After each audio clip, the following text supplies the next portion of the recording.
Isadora, huwag ka nang umasa. Ang babaeng tulad mo, hindi kailanman magiging sapat para sa isang lalaking tulad ni Leandro. Sa totoo lang, siya ay akin na bago pa man kayo magkakilala. Ang boses ni Calista ay tila isang matalim na karayom na tumusok sa puso ni Isadora. Nakatayo si Isadora sa likod ng pintuan ng silid bihisan. Ang kanyang mga kamay ay mahigpit na nakahawak sa laylayan ng kanyang mamahaling wedding gown, hanggang sa ang tela ay nang umulubot sa ilalim ng kanyang pang-inginig. Sa loob ng silid, ang bawat salitang namumutawi sa bibig ng kanyang pinsan ay isang matalim na pagsasaksi sa pagtataksil. Narinig niya ang mahinang paghalahak ni Leandro, ang lalaking ipinangako sa kanya ang buong mundo sa harap ng altar. Ang bawat pangako, ang bawat tamis ng pagsuyo na akala niya ay totoo, ay isa lamang bahagi ng isang masalimuot na plano upang makuha ang yaman ng mga Alvarado. Sa gitna ng kanyang pagkabigla, ang mundo ni Isadora ay tila huminto sa pag-ikot. Ang pintig ng kanyang puso ay hindi na ritmo ng kagalakan, kundi isang mabigat at nakakasakal na pintig ng pagkawasak. Ang hangin sa loob ng pasilyo ay tila naging manipis, nagpapahirap sa kanyang paghinga. Hindi siya makasigaw, hindi siya makagalaw. Ang kanyang mga paa ay tila nakabaon sa semento, hindi kayang humakbang palayo o humakbang patungo sa katotohanan. Isang malakas na yabag ang dumating mula sa kabilang dulo ng pasilyo. Ang kanyang ama, si Don Alberto, ay humahabol ng hininga habang hawak ang kanyang dibdib. Ang bawat pagkapit nito sa dingding ay isang paalala ng kanyang matandang edad at mahinang kalusugan. Bago pa man makalapit si Isadora, ang kanyang ama ay dahan-dahang napaupo sa sahig. Ang mukha ay namumutla at puno ng hapdi bago ito tuluyang nawalan ng malay. Ang lahat ng kanyang galit, ang lahat ng kanyang pagnanais na sumigaw ng katarungan ay napalitan ng isang nakapanlulumong pananahimik. Iningnan niya ang pintuan ng silid kung saan naghahalakakan ang mga taong sumira sa kanyang buhay, at pagkatapos ay tiningnan niya ang kanyang ama na nakahandusay sa malamig na tiles. Isang matinding pagtatalo ang naganap sa loob ng kanyang isipan. Kung magwawala siya ngayon, mawawala ang lahat, ang dangal ng pamilya at ang huling sandali ng kanyang ama na matupad ang pangarap nitong makita siyang ikasal. Pinunasan ni Isadora ang isang butil ng luha na tumakas sa kanyang mata. Huminga siya ng malalim, pilit na pinapakalma ang kanyang naghihimagsik na damdamin. Sa harap ng salamin, muli niyang inayos ang kanyang belo. Ang kanyang refleksyon ay isang larawan ng isang babaeng perpekto, matapang at mapagkumbaba. Kahit na sa loob niya, ay nararamdaman niya ang dahan-dahang pagkabasag ng bawat piraso ng kanyang pagkatao. Bakit kailangang maging ganito ang kapalit ng isang pag-ibig na akala niya ay wagas? Paano niya haharapin ang bawat ngiti ni Leandro sa harap ng mga panauhin nang hindi naaalala ang mga salitang narinig niya kanina? Ang bawat hakbang niya patungo sa altar ay magiging isang pasakit. Ngunit para sa kanyang ama, handa siyang magsuot ng maskara ng kaligayahan habang ang kanyang puso ay nagdurugo sa loob ng puting damit na ito. Ang bawat hakbang ni Isadora sa gitna ng aisle ay tila isang dambuhalang pasanin. Ang bawat mata ng mga panauhing nakatitig sa kanya ay nagsisilbing salamin ng isang pekeng kaligayahan na kailangan niyang panindigan. Hawak niya ang braso ng kanyang ama na bahagyang nanghihina, isang katotohanang nais niyang ikubli sa harap ng madla. Nang tumingin siya kay Leandro sa dulo ng altar, ang lalaki ay nakangiti ng may halong pagmamalaki at kasabikan, isang mukhang tila anghel, ngunit may lihim na dilim na siya lamang ang nakakaalam. Sa bawat pagbigkas ng kanilang mga sumpa, ramdam ni Isadora ang bawat salita na bumabalot sa kanyang lalamunan na parang mga tinik. Ipinangako niya ang katapatan sa isang lalaking ang puso ay pagmamay-ari na ng iba, at sa isang pinsang itinuring niyang kapatid na kasalukuyan ding naroon sa simbahan, nakasuot ng napakagandang bestido at nakangiti ng matamis. Tila walang anumang nangyaring masama sa pagitan nila ng groom. Matapos ang marangyang seremonya at ang mahabang oras ng pantanggap sa mga pagbate, ang mag-asawa ay nagtungo sa kanilang mansyon sa Tagaytay. Pagkapasok sa loob, ang lamig ng hangin sa kabundukan ay tila yumakap sa kanyang balat, nagdudulot ng pang-inyinig na hindi dahil sa temperatura, kundi dahil sa bigat ng lihim na daladala. Umupo si Isadora sa gilid ng kama. Ang kanyang mga kamay ay nakapatong sa kanyang kandungan, pinipilit na pakalmahin ang bawat hibla ng kanyang pagkatao na tila nais ng sumabog sa tinde ng pangpigil. Pumasok si Leandro sa silid, bitbit ang isang bote ng alak. Ang kanyang mga mata ay nagniningning sa isang uri ng kasiyahang tila nakamit na niya ang pinakamahalagang bahagi ng kanyang mga pangarap. Lumapit siya kay Isadora. Ang kanyang presensya ay nagdadala ng halimuyak ng mamahaling pabango na dati ay kinahuhumalingan ng babae. Ngunit ngayon ay tila isang mitsa ng isang paparating na pagsabog. Leandro, can you give me some space? Pagod na pagod lang ako mayong araw. Ani Isadora habang hindi siya tumitingin ng diretso sa mata ng asawa. Bakit naman, love?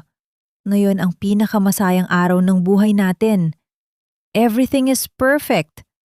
Ang tagumpay natin, ang kinabukasan ng kumpanya, lahat ay ayon sa plano.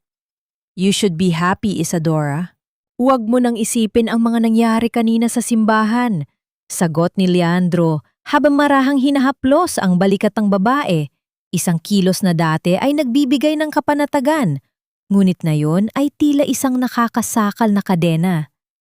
Isang matalim na sakit ang gumuhit sa dibdib ni Isadora. Ang salitang plano na binanggit ni Leandro ay nagpapatunay sa lahat ng kanyang narinig. Hindi ito pag-ibig.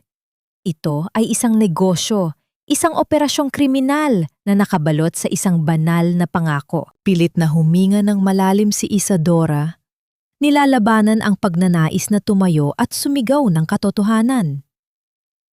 Alam niyang kung gagawin niya yun, ang kanyang ama, na kasalukuyang nagpapagaling sa ospital, ang magiging unang biktima ng kanyang damdamin. Nanatiling nakayuko si Isadora, hinahayaan ang kanyang buhok na magsilbing tabing sa kanyang mga mata na unti-unti nang pinupuno ng luhang nagbabadyang pumatak. Sa bawat haplos ni Leandro, ramdam niya ang paglapastangan sa kanyang dangal bilang asawa at bilang isang tao. Gusto niyang itulak ang lalaki. Gusto niyang itapon ang lahat ng luho na nakapaligid sa kanila. Ngunit ang lahat ng ito ay naging isang napakabigat na utang na loob na kailangan niyang bayaran ng kanyang sariling kaligayahan. Sa labas, ang sikat ng buwan ay unti-unting natatakpan ng makapal na ulap ng Tagaytay na tila sumasalamin sa hinaharap na naghihintay sa kanya. Isang tanong ang patuloy na gumagambala sa kanyang isipan habang nakikinig sa mababaw na paghinga ni Leandro sa kanyang tabi. Hanggang kailan niya kayang magsuot ng maskara ng isang mapagmahal na asawa habang ang taong nasa tabi niya ay patuloy na bumubuo ng kabaong para sa kanyang sariling dangal at kinabukasan. Ang bawat umaga sa mansyon ng mga Alvarado ay tila isang pagtatanghal ng dulaan na walang katapusan. Pagkalipas ng isang linggong puno ng pagpapanggap, pinili ni Isadora na magtungo sa ospital upang dalawin ang kanyang ama. Ang amoy ng antiseptic at ang malamig na liwanag ng mga fluorescent na ilaw sa koridor ay nagsilbing kanlungan mula sa mapagkunwaring init ng kanyang sariling tahanan. Habang naglalakad siya, isang hindi inaasahang tagpo ang bumungad sa kanyang paningin. Sa dulo ng pasilyo, nakatayo ang isang lalaking may mahinahong tindig, nakasuot ng puting lab coat na tila nagbibigay ng kakaibang liwanag sa kanyang paligid. Siya si Dr. Mateo Valderrama, ang psikolohistang nag-aalaga sa kalusugan ng isipan ni Don Alberto. Dahan-dahan siyang lumapit, ang kanyang mga yabag ay bahagyang tumutunog sa sahig. Nang mapansin siya ni Mateo, isang banayad na ngiti ang sumilay sa mga labi nito, isang ngiting hindi humihingi ng anumang paliwanag o pagpapanggap. Alam ni Mateo ang bigat na dala ni Isadora. Bilang isang doktor, nababasa niya ang bawat bakas ng pagod at hinagpis sa mga mata ng babae na hindi kayang itago ng anumang koloret o mamahaling kasuotan. "Kumusta po ang aking ama, Dok?" Tanong ni Isadora. Ang kanyang boses ay bahagyang nangangatog habang pilit na pinapanatili ang kanyang katatagan. His vitals are stable, pero kailangan pa rin niya ng matinding pahinga at kapayapaan ng isip, sagot ni Mateo. Ang boses ay malalim at puno ng pag-unawa. Tiningnan niya si Isadora ng may malalim na pag-aalala, tila sinusuri kung may mas malalim na sugat na nagtatago sa ilalim ng balat nito. Napansin niya ang bahagyang panginginig ng mga daliri ni Isadora, kaya't kinuha niya ang isang basong tubig mula sa mesa at inabot ito sa babae nang walang anumang salita. Salamat, ani Isadora habang tinatanggap ang baso. Ang malamig na salamin sa kanyang mga palad ay nagsilbing anchor sa katotohanan, isang maliit na sandali ng koneksyon sa gitna ng mundong puno ng kasinungalingan. Isadora, you don't have to carry the weight of the world on your shoulders alone. Minsan, ang paghinto at paghinga ay sapat na upang malaman ang susunod na hakbang. Wika ni Mateo, ang kanyang mga mata ay nananatiling nakatutok sa babae na tila ba sa isang iglap ay nababasa nito ang lahat ng lihim na ipinagkakait ni Isadora sa mundo. Ang mga salitang iyon ay tumagos sa kanyang puso tulad ng isang mainit na sikat ng araw sa gitna ng malamig na taglamig. Sa mga sandaling iyon, naramdaman ni Isadora ang isang kakaibang kapanatagan na hindi niya naramdaman sa piling ng kanyang asawa. Hindi ito pag-ibig sa tradisyonal na kahulugan, kundi isang uri ng pagkilala sa kanyang pagkatao na matagal na niyang nakalimutan. Ngunit kasabay nito ay ang matinding takot. Paano kung ang paghahanap niya ng kapayapaan sa ibang tao ay maging simula ng kanyang tuluyang pagbagsak? Habang tinitingnan niya ang refleksyon ng sarili sa mga mata ni Mateo, isang katanungan ang bumabagabag sa kanyang kaluluwa. Maaari pa ba siyang makahanap ng tunay na pag-ibig sa gitna ng isang buhay na itinayo sa ibabaw ng mga guho ng kasakit na nakaraan? Pag-uwi ni Isadora sa mansyon, sinalubong siya ng isang atmosperang puno ng tensyon. Sa sala, nakaupo si Tita Gloria, ang ina ni Calista, na may hawak na tasa ng tsaa habang abala sa pagtingin sa mga dokumentong nakakalat sa mesa. Ang bawat kilos ng babae ay nagpapahiwatig ng isang uri ng pagmamay-ari na hindi nararapat. Nang makita si Isadora, hindi man lang ito tumayo bilang paggalang. Sa halip, itinuro nito ang bakanteng upuan sa harap. Ang mukha ay nakapinta ng isang wad na pag-aalala na nakakairita sa paningin. Isadora, iha, maupo ka. Pinag-uusapan namin ni Leandro ang tungkol sa future ng mga investments ng pamilya. Alam mo naman na bilang mga senior sa pamilya, tungkulin naming siguraduhin na hindi masaya ang pinaghirapan ng iyong ama, wika ni Tita Gloria. Ang boses ay puno ng awtoridad na pilit na iginigiit sa kabila ng kawalan ng legal na karapatan. Isang matinding pait ang gumuhit sa lalamunan ni Isadora. Batid niya ang tinutukoy nito, ang paglipat ng mga shares sa pangalan ni Calista, isang hakbang na malinaw na pagtatangka na ubusin ang yaman ng mga Alvarado sa ilalim ng pagkukunyari ng pag-iingat. Si Leandro, na nakatayo sa likuran ng upuan ni Tita Gloria, ay hindi man nang tumingin sa kanya. Ang kanyang atensyon ay nasa mga papel. Ang kanyang mga kamay ay mabilis na nag-aayos ng mga dokumento na tila ba wala siyang ibang iniisip kundi ang sariling kapakanan. Utang na loob mo sa pamilya natin ang lahat ng kinalakihan mo, Isadora. Calista is family, and it is only right na bigyan siya ng posisyon at responsibilidad sa kumpanya. Huwag kang maging madamot sa mga taong nagmamahal sa'yo. Dagdag pa ni Tita Gloria. Ang mga salita ay nagsisilbing mga latay na humahampas sa kanyang danggal. Ang pakiramdam ni Isadora ay tila siya ay nakagapos sa gitna ng isang maingay na silid kung saan ang kanyang boses ay walang kapangyarihan. Ramdam niya ang pag-init ng kanyang mga mata, ang panginginig ng kanyang mga kamay na pilit niyang ikinukubli sa ilalim ng mesa. Gusto niyang sumigaw. Gusto niyang sabihin sa kanila na ang kanilang pagmamahal ay isang uri ng lason. Ngunit ang alaala ng kanyang ama na nakahiga sa hospital bed ay nagpipigil sa kanya. Ang salitang utang na loob ay naging isang napakabigat na tanikala na nagpapanatili sa kanya sa isang bilangguan na siya mismo ang nagtayo. Tumingin siya kay Leandro, umaasang makakakita ng kahit katiting na suporta o pagsisisi. Ngunit ang lalaki ay nananatiling tahimik. Ang kanyang mukha ay isang blankong canvas na walang bahid ng emosyon. Sa sandaling iyon, napagtanto ni Isadora na ang kanyang tahanan ay hindi na isang lugar ng pagmamahalan, kundi isang arena kung saan ang kanyang pagkatao ay unti-unting binubura. Paano siya makakalaban kung ang mismong taong dapat niyang sandigan ay ang siya ring nagtutulak sa kanya sa gilid ng bangin? Ang katahimikan sa loob ng sala ay naging napakabigat, isang mabigat na pasanin na tila ba sa bawat paghingaan niya ay unti-unti niyang nilalamon ang sarili niyang mga luha. Isang mabigat na katahimikan ang bumalot sa silid matapos ang pagpupulong na iyon. Ang mga dokumento ay nakalatag pa rin sa lamesa, mistulang mga patunay ng unti-unting pagkawala ng lahat ng pinaghirapan ng kanyang ama. Sa mga araw na sumunod, sinimulan ni Isadora ang pagtupad sa kanyang napilitang desisyon. Ipinasa niya ang pamamahala ng mga pondo para sa mga charity projects sa pangangasiwa ni Leandro.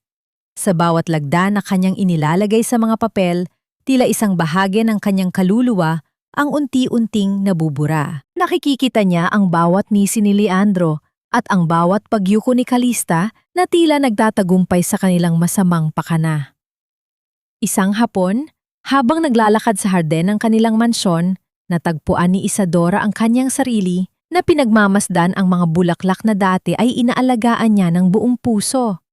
Ngayon, ang mga ito ay tila nalalanta na rin, sumasabay sa paghina ng kanyang sariling kalooban. Biglang lumapit si Leandro. Ang kanyang presensya ay nagdadala ng malamig na hangin na tumagos sa balat ni Isadora. Everything is going well, love.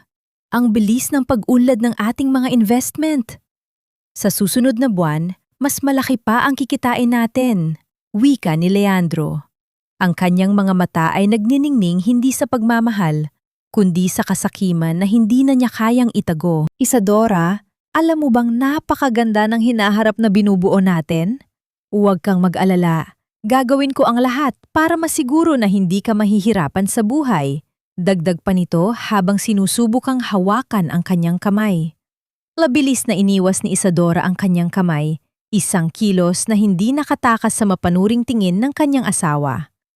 Ang bawat salita ni Leandro ay tila mga lason na pilit na pumapasok sa kanyang sistema. Alam niya na ang bawat piso ang kinukuha nila mula sa pondong para sana sa mga batang may sakit ay isang kasalanan na hindi matatawaran.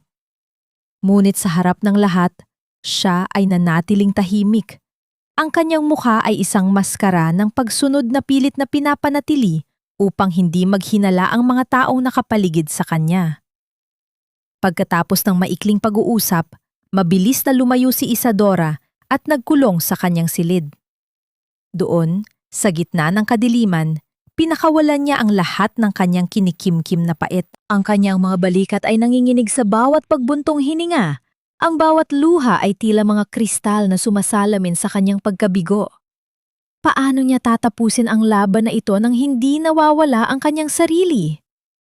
Sa bawat hakbang na ginagawa niya upang magtiwala sa kanyang plano, ramdam niya ang panganib na baka sa huli, siya ang maiwan na walang-wala at tuluyang nag-iisa sa gitna ng mundo na puno ng mga taong itinuring niyang mahal. Ang Tagaytay ay binalot ng makapal na hamog, isang natural na tabing na tila nagtatago sa mga lihim ng mga taong naninirahan sa itaas ng kabundukan.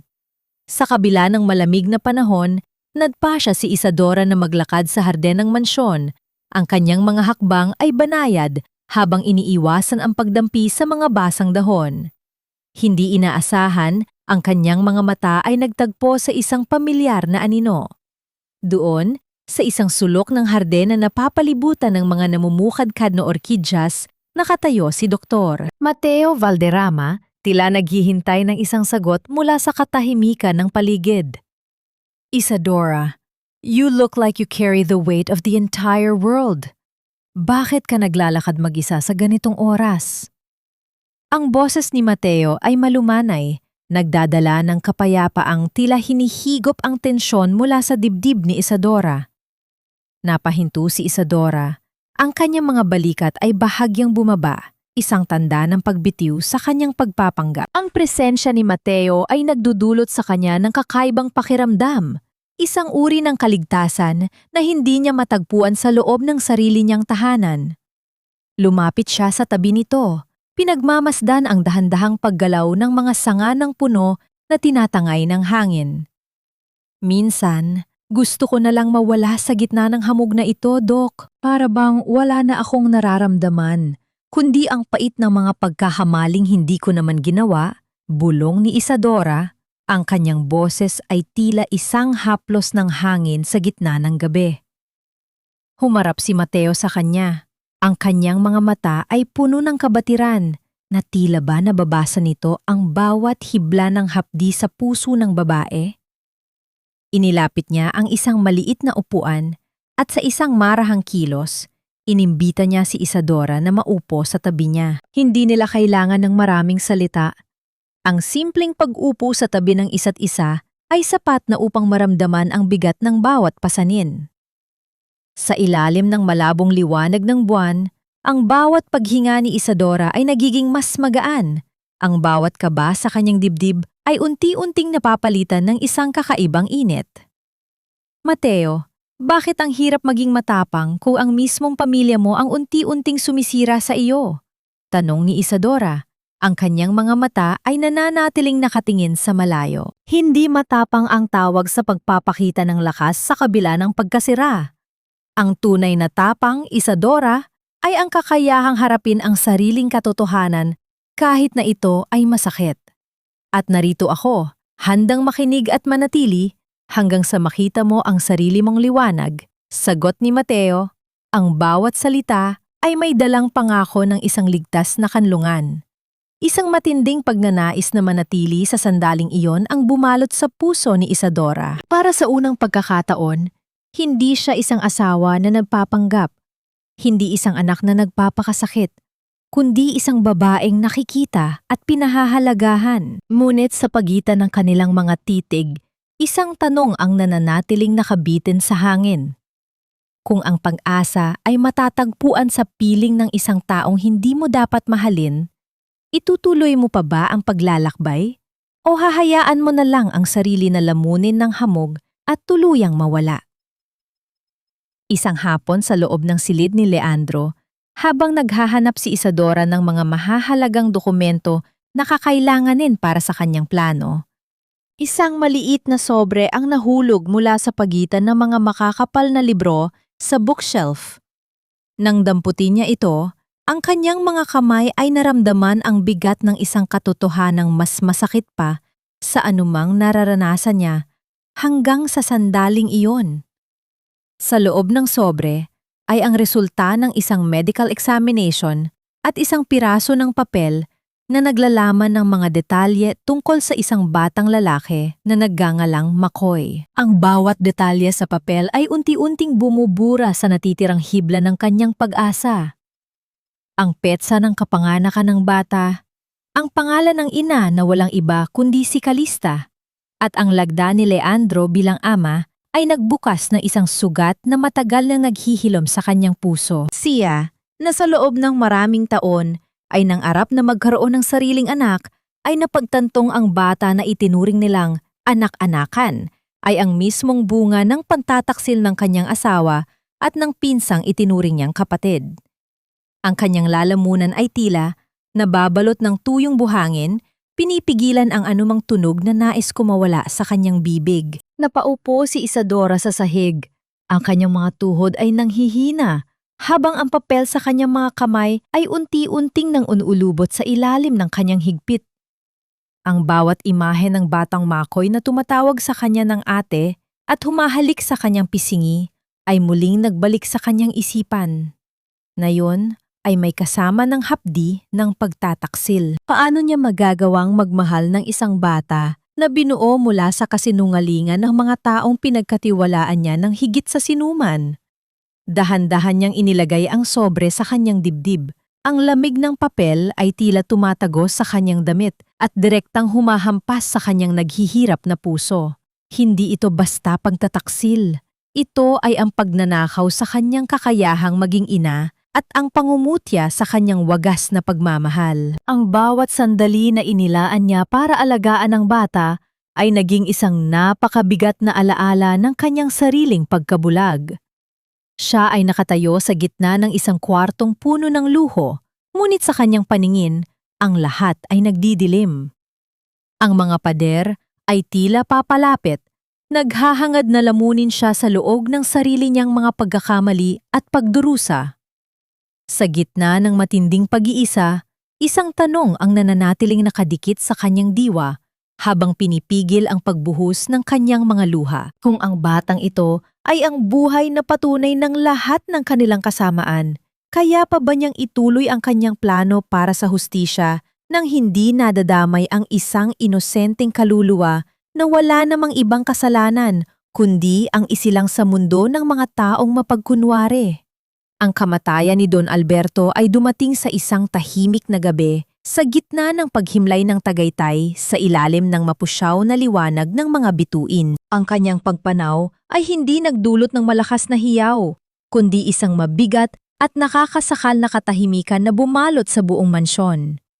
Para kay Isadora, ang pagkawala ng kanyang ama ay hindi lamang pagkawala ng isang magulang. Ito ay ang pagkawala ng huling mug na nagpapanatili sa kanya upang maging matatag sa gitna ng mga kasinungalingan. Sa harap ng malamig na katawan ng kanyang ama, ramdam niya ang pagguho ng bawat pangarap na binuo nila noong siya ay bata pa at ang paglamig ng bawat pag-asa na sana ay magbago pa ang takbo ng kanyang buhay.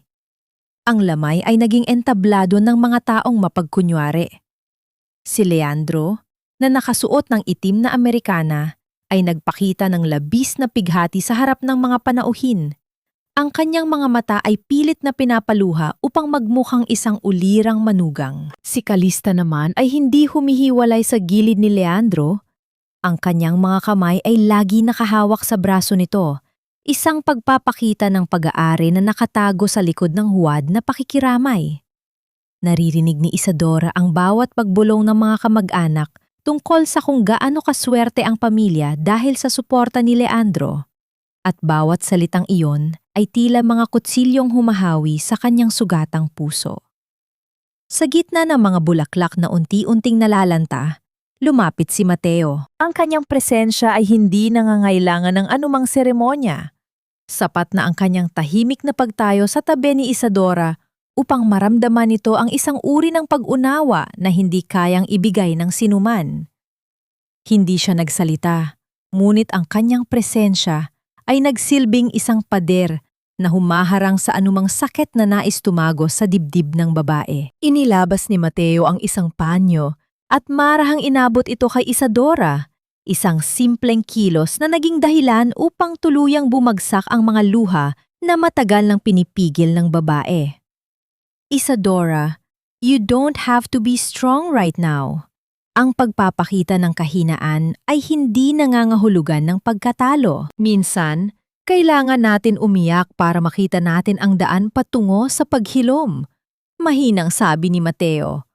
Ang kanyang boses ay isang himig ng kapanatagan sa gitna ng maingay na pagpapanggap ng mga tao sa paligid. Ang bawat pagtangis ni Isadora ay isang paglaya mula sa mga kadenang matagal na niyang suot. Ngunit habang nakatingin siya sa kabaong ng kanyang ama, hindi niya mapigilang maitanong kung ang lahat ng kanyang pagtitiis ay may halaga pa, kung ang tanging taong nais niyang maging saksi sa kanyang tagumpay ay wala na.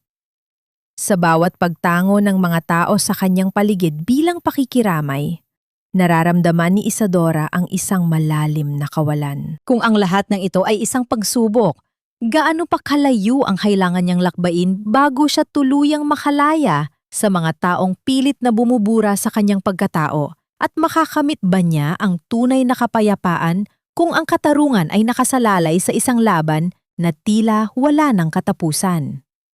Pagkatapos ng paglilibing, isang kakaibang katahimikan ang bumalot sa mansyon ng mga Alvarado. Ngunit para kay Isadora, ang katahimikang ito ay hindi kapayapaan. Ito ay isang pagkakataon. Habang ang lahat ay abala sa pag-aayos ng mga naiwan ng kanyang ama, dahan-dahan siyang kumilos sa anino ng gabi.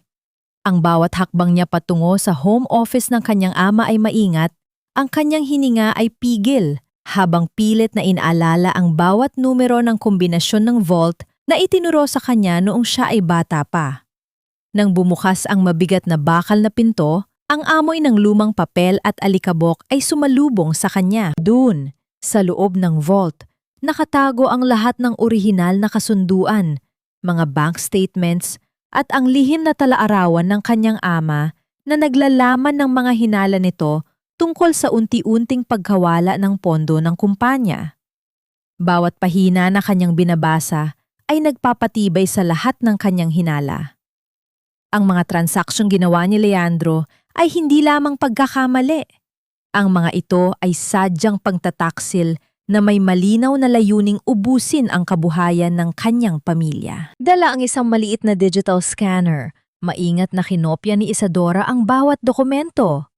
Ang bawat liwanag mula sa scanner na humahaplos sa mga papel ay nagsisilbing saksi sa kanyang pagbabalik loob mula sa pagiging biktima patungo sa pagiging tagapaghigante. Hindi na siya ang babaeng umiiyak sa bawat haplos ng kanyang asawa. Ngayon, ang bawat luha na pumapatak sa kanyang pisingi ay nagiging panggatong sa apoy ng kanyang determinasyon. Nakipag-ugnayan siya sa isang pinagkakatiwalaang abogado ng pamilya na matagal nang nakatago sa labas ng kanilang lupon, isang taong hindi kayang bilhin ng pera ni Leandro. Sa loob ng kanyang silid, habang itinatago ang mga files sa isang lihim na digital drive, isang kumatok sa pintuan ang nagpatigil sa kanyang panhinga. Si Leandro iyon. Ang kanyang boses ay tila may halong pagdududa habang tinatanong kung bakit siya gising pa ng hating gabi. Isadora, are you okay? Bakit hindi ka pa natutulog? Malambing na tanong nito, ngunit ang bawat salita ay may dalang panganib na nagpapatayo ng kanyang balahibo. I am just tired, Leandro. Gusto ko lang mapag-isa muna. Maikli, ngunit matatag na sagot ni Isadora mula sa loob.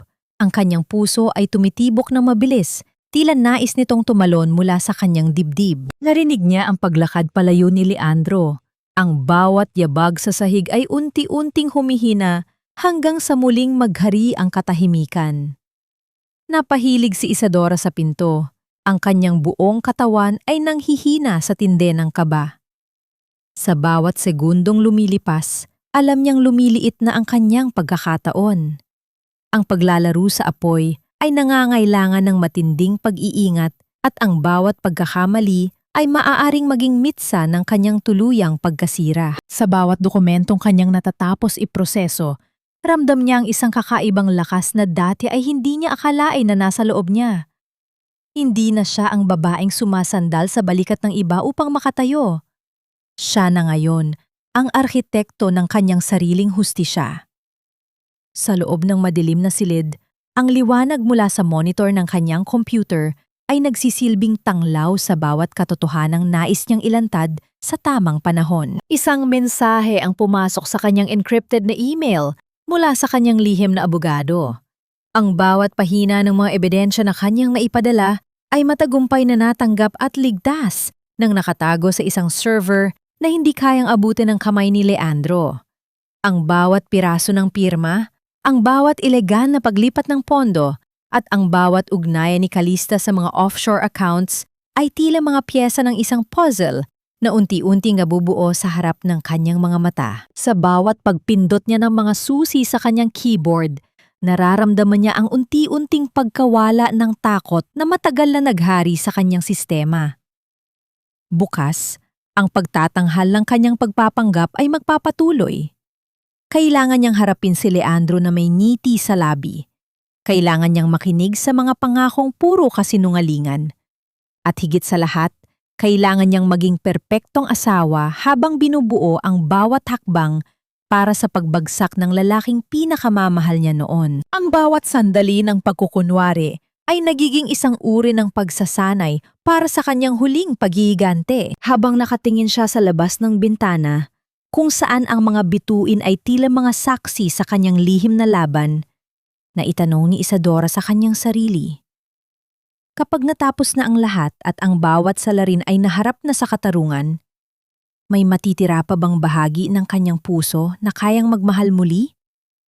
O ang kanyang pagkatao ay magiging kasing lamig na rin ng mga dokumentong kanyang hinahawakan? Isang buhay na tila naligaw sa gitna ng dagat ng mga lihim at matitinding alitan. Dumating ang araw ng pagdiriwang ng ika-50 anibersaryo ng Alvarado Corporation na may kakaibang bigat sa loob ng mansyon. Sa bawat sulok ng malawak na bulwagan, ang mga dekorasyong bulaklak ay kumikislap na parang mamahaling palamuti. Ngunit tila, nagtatago rin ng mga lihim na matagal nang hindi sinasabi. Si Leandro, na nakasuot ng isang sopistikadong taksido, ay abala sa pag-aayos ng kanyang korbata sa harap ng salamin, habang si Calista naman ay tila isang reyna sa kanyang pulang bestido. Ang bawat kislap ng kanyang alahas ay sumasalamin sa kasakimang matagal na nilang ikinukubli. Isadora, bakit parang hindi ka masaya? Ito na ang gabi kung saan opisyal kong tatanggapin ang pamumuno sa kumpanya. You should be proud of what we have achieved, ani Leandro habang tinatapik ang balikat ni Isadora. Ang kanyang mga mata ay nagniningning sa isang uri ng kayabangan na hindi na niya kayang itago. Tumingin si Isadora sa refleksyon ng kanyang asawa sa salamin. Ang kanyang mukha ay nanatiling kalmado, isang maskarang gawa sa pinakamahusay na disiplina. Alam ko, Leandro, lahat ng paghihirap natin ay magbubunga rin ngayong gabi. Sagot ni Isadora. Ang kanyang boses ay tila banayad na agos ng tubig, hindi nagpapakita ng anumang bahid ng nalalapit na bagyo. Habang naglalakad sila patungo sa bulwagan, ramdam ni Isadora ang bawat kaba sa kanyang dibdib, hindi dahil sa takot, kundi dahil sa pananabik na makita ang pagguho ng lahat ng itinayo nilang kasinungalingan. Sa harap ng napakaraming panauhin, kabilang ang mga pinakamayayaman at makapangyarihang tao sa lipunan, umakyat si Leandro sa entablado. Ang bawat salita niya ay punong-puno ng pagmamalaki, isang talumpati na nagpapakita ng kanyang pagiging leader na tila inalay ang kanyang buhay para sa kumpanya. Ngunit habang nagsasalita siya, ang bawat mata sa loob ng silid ay nakatuon kay Isadora, na nakatayo sa gilid, tahimik na pinagmamasdan ang bawat kilos ng lalaking dati niyang inakalang kanyang katuwang sa buhay.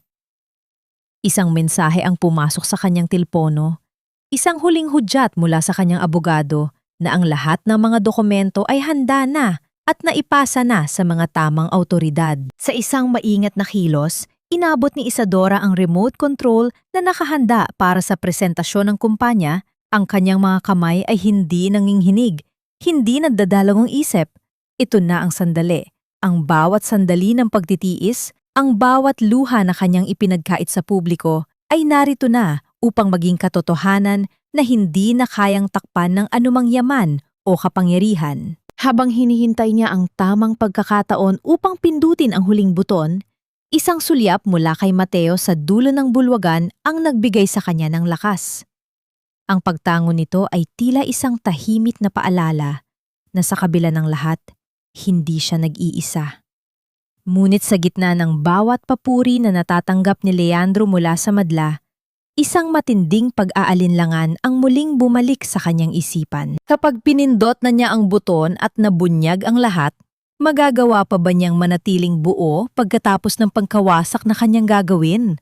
O siya na rin ang magiging biktima ng apoy na kanyang sisindihan sa gitna ng gabing ito na dapat sana ay pagdiriwang ng tagumpay? Sa gitna ng napakaringal na entablado, inabot ni Isadora ang remote control. Ang kanyang bawat paggalaw ay kalkulado. Isang paggalaw na hindi lamang nagtatapos sa isang pagdiriwang, kundi nagtatapos din sa isang maling kabanata ng kanyang buhay. Nang pindutin niya ang huling buton, ang malaking screen sa likuran ni Leandro ay biglang nagbago. Sa halip na mga larawan ng tagumpay, ang mga dokumento, mga bank statements at mga lihim na pag-uusap sa pagitan ni Leandro at Calista ay nagsimulang maglaro sa harap ng lahat ng mga panauhin. Ang bawat pahina ay nagpapakita ng malinaw na ebidensya ng pandaraya, paglustay sa pondo ng mga bata, at ang malalim na ugnayan na matagal nang ikinukubli ng dalawa. Ang bulwagan ay binalot ng isang mabigat na katahimikan na tila ba ang hangin mismo ay huminto sa pagdaloy. Ang bawat mata sa loob ng silid ay nakatuon sa nagbabagong mga larawan. Si Leandro, na kanina lamang ay puno ng kayabangan, ay natigilan. Ang kanyang mukha ay nawala ng kulay. Ang kanyang mga kamay ay nanginginig sa harap ng libu-libong mga saksi. Si Calista naman sa kabilang banda ay napaupo sa sahig. Ang kanyang mga mata ay puno ng takot habang sinusubukang takpan ang kanyang mukha sa kahihiyan. Isadora, what is this? Anong ibig sabihin nito? Ang boses ni Leandro ay garalgal, pilit na naghahanap ng paliwanag sa isang katotohanang hindi na kayang baligtarin. Tumingin si Isadora kay Leandro. Ang kanyang mga mata ay matalim, puno ng kapayapaan na tila ba ang bawat pasakit na kanyang naramdaman sa loob ng maraming taon ay natunaw na sa sandaling iyon. Ang bawat salita ni Leandro ay tila isang hungkag na tunog sa kanyang pandinig. Hindi na siya ang babaeng nasasaktan. Siya na ngayon ang hustisya na matagal nang hinihintay ng kanyang pamilya. Hindi na niya kailangan pang sumigaw o manakit sapagkat ang mismong katotohanan ang gumagawa ng ganti para sa kanya. Habang ang mga awtoridad ay pumapasok sa bulwagan upang isagawa ang kanilang tungkulin, si Isadora ay dahan-dahang lumakad palayo sa entablado. Ang bawat hakbang niya ay magaan. Tila ba ang mga kadenang nagpapahirap sa kanya sa loob ng mahabang panahon ay tuluyan ng naputol. Nang madaanan niya si Mateo na nakatayo sa gilid, isang tipid na ngiti ang namutawi sa mga labi ng babae. Isang ngiting nagpapakita ng pasasalamat sa taong naging saksi sa kanyang pagbangon. Ngunit habang naririnig niya ang paghatak ng mga opisyal kay Leandro at ang mga sigaw ng pagtutol ni Calista, isang matinding kalungkutan ang biglang dumapo sa kanyang puso. Ito ba ang tagumpay na kanyang hinangad? Ang makita ang pagbagsak ng taong minsan niyang pinagkatiwalaan ng buong buhay. Ang bawat tagumpay ay may kaakibat na sakripisyo at sa sandaling iyon, habang ang liwanag ng mga chandelier ay tumatama sa kanyang mukha, naitanong ni Isadora kung ang pagiging malaya ba ay tunay na matatagpuan sa pagwawakas ng lahat o ito ay simula lamang ng isang mahaba at mag-isang paglalakbay patungo sa paghilom na hindi pa niya sigurado kung kailan matatapos. Ang mga sumunod na linggo ay naging mabilis at tila isang panaginip na unti-unting naglalaho. Ang mga kaso laban kay Leandro at Calista ay mabilis na umusad, bit-bit ang bigat ng lahat ng ebidensyang inihanda ni Isadora. Sa loob ng korte, ang dating makapangyarihang lalaki na minsan niyang pinagkatiwalaan ay nakita niyang nakayuko. Ang kanyang mga balikat ay bumagsak sa ilalim ng bigat ng mga akusasyon ng pandaraya at paglustay. Hindi ipinagbenta ni Isadora ang malaking bahagi ng kanilang mga pag-aari at ginamit ang perang nalikom upang itatag ang isang pundasyon para sa mga kababaihang biktima ng panlilinlang at karahasan sa tahanan. Sa bawat babaeng natutulungan niya, nakikita niya ang refleksyon ng kanyang sariling paglalakbay. Ang mansyon sa Tagaytay, na dati ay tahanan ng kanyang pagdurusa, ay ginawa niyang isang sentro para sa paghilom at edukasyon. Sa paglalakad niya sa hardin kung saan niya madalas makausap ang sarili, hindi na niya nararamdaman ang lamig ng gabi, kundi ang mainit na yakap ng isang bagong simula. Isang hapon, habang nagbabasa sa ilalim ng puno, naramdaman ni Isadora ang presensya ni Mateo sa kanyang tabi. Hindi na kailangan ng kahit anong salita upang ipahayag ang namamagitan sa kanila. Ang bawat tingin, ang bawat paghawak sa kamay ay puno ng paggalang at pagmamahal na dumaan sa apoy ng pagsubok. Sa gitna ng payapang tanawin ng Tagaytay, napagtanto ni Isadora na ang tunay na lakas ay hindi nasusukat sa kung gaano kalupit ang iyong naging laban, kundi sa kung gaano kadalisay ang iyong puso pagkatapos ng lahat ng sugat. Ang bawat pait na kanyang dinanas ay naging mga hakbang na nagdala sa kanya sa lugar na ito, kung saan ang kapayapaan ay hindi na isang pangarap, kundi isang katotohanang kanyang hawak. Tumingin si Isadora kay Mateo. Ang mga mata ay puno ng kaliwanagan na matagal niyang hinanap. Sa bawat pintig ng kanyang puso, hindi na ito ang pintig ng takot o galit. Ito ay ang pintig ng isang babaeng malaya at handang buksan ang kanyang pintuan para sa isang bukas na puno ng pag-asa. Kung ang bawat pagkakamali ay may katumbas na aral at ang bawat sugat ay may katumbas na paghilom, maaari na ba niyang sabihin sa kanyang sarili na sa wakas, siya ay nasa tahanan na rin ng kanyang sariling kaligayahan? Sa huling pagtatapos ng paglalakbay sa Tagaytay, ang hamog ay tila nagiging ginto sa ilalim ng papalubog na araw. Nakatayo si Isadora sa balkon ng kanyang bagong tahanan, isang maliit ngunit mapayapang bahay na matatagpuan sa gilid ng bangin, kung saan ang bawat simoy ng hangin ay amoy ng mga sariwang bulaklak at pag-asa. Wala na ang mga mamahaling palamuti ng nakaraang buhay. Sa halip, ang tanging yaman niya ay ang mga alaala ng mga babaeng natutulungan ng kanyang pundasyon at ang tahimik na kumpas ng oras na hindi na minamadali. Lumapit si Mateo sa kanyang likuran. Marahang inilagay ang kanyang mga kamay sa balikat ni Isadora. Walang tensyon, walang mga lihim, kundi isang purong pagtanggap sa kung sino sila ngayon at sa kung ano sila naging bunga ng mga bagyong kanilang pinagdaanan. Natuto na akong magpatawad, hindi para sa kanila, kundi para sa aking sariling kaluluwa. Bulong ni Isadora habang nakatingin sa malawak na lambak sa ibaba. Ang bawat sugat na akala ko ay magiging habambuhay na pilat ay unti-unti nang nagiging bahagi ng aking lakas. Tumango si Mateo. Ang kanyang mga mata ay puno ng paghanga at pag-unawa. Ang pagpapatawad ay hindi nangangahulugan ng pagkalimot. Ito ay ang pagbitaw sa bigat na pumipigil sa atin na lumipad. Isadora, ang nakaraan ay isa lamang silid na ating nilisan, at ang bukas ay isang malawak na bukid na handa nating bungkalin ng magkasama. Sa sandaling yon, napagtanto ni Isadora ang kasagutan sa kanyang mga tanong. Ang katarungan ay hindi lamang ang pagkakulong ng mga taong nagkasala sa kanya. Ang tunay na katarungan ay ang pagkakaroon ng lakas na mabuhay ng may dignidad, ng may pagmamahal sa sarili, at ng may kapayapaang hindi kayang nakawin ng sinuman. Ang kanyang paglalakbay ay isang patunay na kahit ang pinakamaitim na bahagi ng buhay ay may kakayahang maging mitsa ng pinakamaliwanag na bukas. Sa huli, ang buhay ay hindi nasusukat sa kung ano ang kinuha sa'yo, kundi sa kung ano ang nanatili at kung ano ang iyong ginawa rito. Sa piling ni Mateo at sa gitna ng katahimikan ng Tagaytay, natagpuan ni Isadora ang tanging bagay na hindi kayang bilhin ng salapi o makuha ng panlilinlang.